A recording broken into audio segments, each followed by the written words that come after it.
Hello, my name is Mr. Shea and welcome to Back to School Night.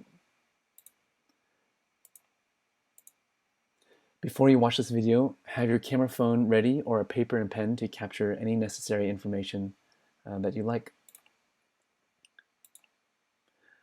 How do I contact you? This is my contact information here with my email and the website. I know it's kind of long, so that's why you should take a picture or write it down. If you want to contact me, my phone, text on your phone 81010. And if your child or student is in English 1, you can do @panda23. That's for my period 3. For my period 2, you can text 81010 and the message is @taco23. What does my classroom look like?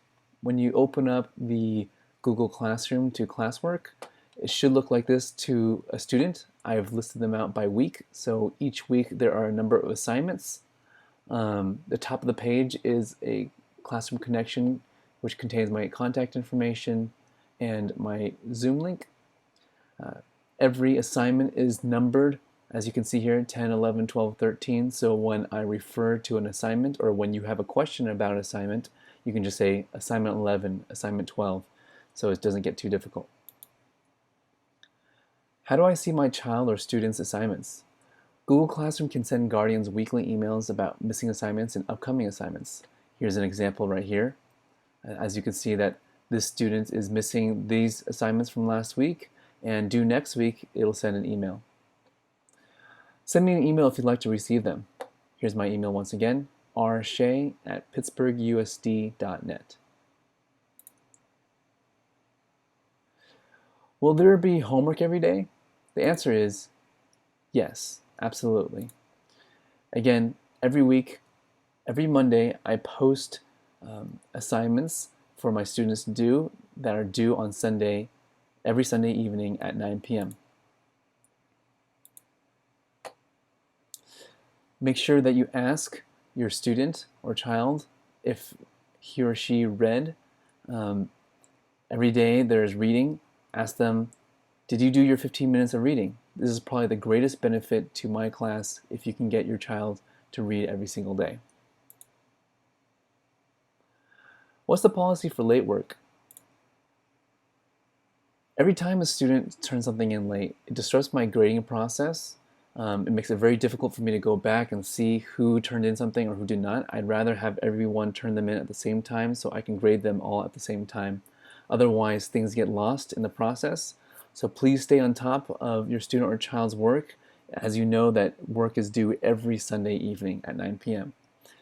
If for some reason the student has not been able to complete assignments on a regular basis or to complete them by Sunday, the absolute last day to turn in late assignments is September 27th, which will be graded for half credit. And there it is, last day to turn in work. Please write that down or take a picture for the absolute last day. What can I do to help my child, student, or student with online education?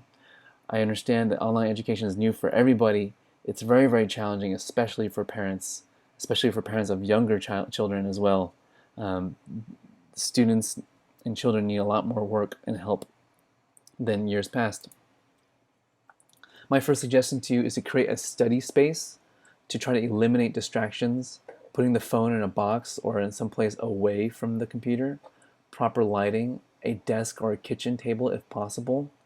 Anything to sort of create an environment to signal to the student that he or she should be ready to learn. Self-preparation. We all do a little self-prep before we go out and meet people, such as brushing teeth, combing hair, wearing proper clothes for work or for a party. And coming to school on Zoom, it should be no different. I don't expect students to wear a shirt and tie, but I do expect them to try to wear what they would usually wear to school. To be present. I find that students are very shy going online. They often have their mics off and their video screens off for a variety of reasons, but I think the number one reason is because they are shy to show their face. If a student is shy about maybe displaying something in their room, perhaps, then they can create a virtual background or find a blank wall somewhere in the house. I highly encourage you to have a conversation with your child about how it's important to be present and to show their face to the class and to the teacher, as it is as that is a normal working environment. Also, be aware. Sign up for Remind in the Google Classroom's weekly email. It is your responsibility to figure out how to use it. I know it's challenging, and I can help you.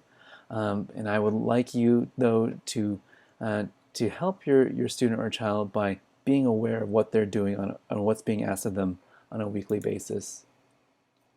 I understand, though, that all of these suggestions may or may not be possible for everyone's situation. For example, students might share a room with a brother or sister or a cousin or several brothers, sisters, or cousins, and it might get kind of noisy. Uh, even finding a place like a corner of the house or outside or the garage or a closet, even to sort of try to eliminate distractions as much as possible so as to create a good learning environment. But I understand if a child or student needs to turn off their screen because there's too much background noise or too much background distractions, I can understand that as well.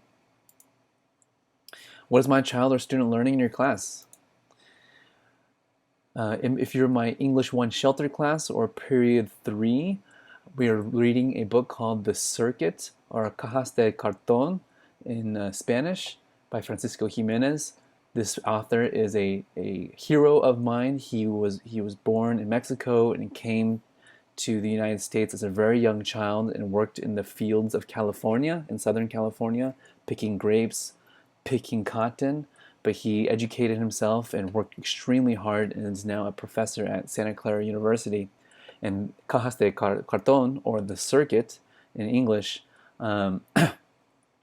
is a book about his childhood and how he overcame those obstacles with his family. What we do in this class is learn vocabulary, read and make notes, answer text-dependent questions, and write a summary for the final assignment.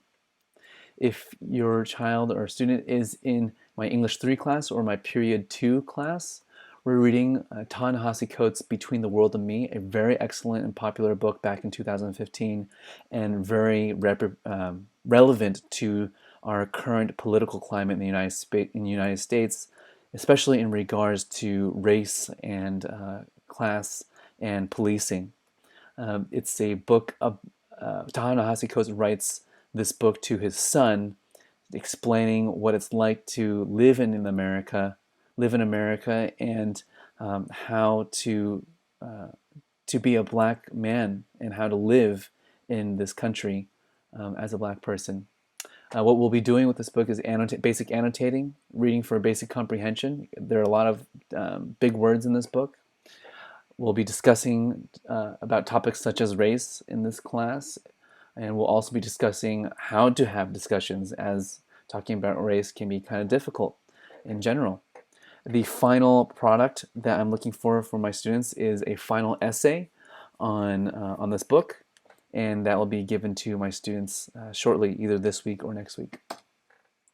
Some quick notes about me. I've taught English for 9 years, 6 of those years, or I think 6 of those years at Pittsburgh High School. My parents are born in Taiwan, but I was born here. When people ask us our race or ethnicity, I say I'm Chinese. And a couple of crowning moments in my life, I lived in another country through the Peace Corps. I taught English there, which was in Turkmenistan. It's a country right next to Iran and Afghanistan. It's pretty much a desert area, and a lot of fun. And of course, I got to meet the former President Obama. My sister was a speechwriter for his cabinet, and one of the perks was to meet the president, and it was a great time. And this is just an example, a quick slide on how to create a virtual background for the student. I have to let you know, though, having a virtual background will probably slow down the connection a little bit. So just keep that in mind. But if it's important to kind of keep the house out of view for the viewer, then this is the way to do it.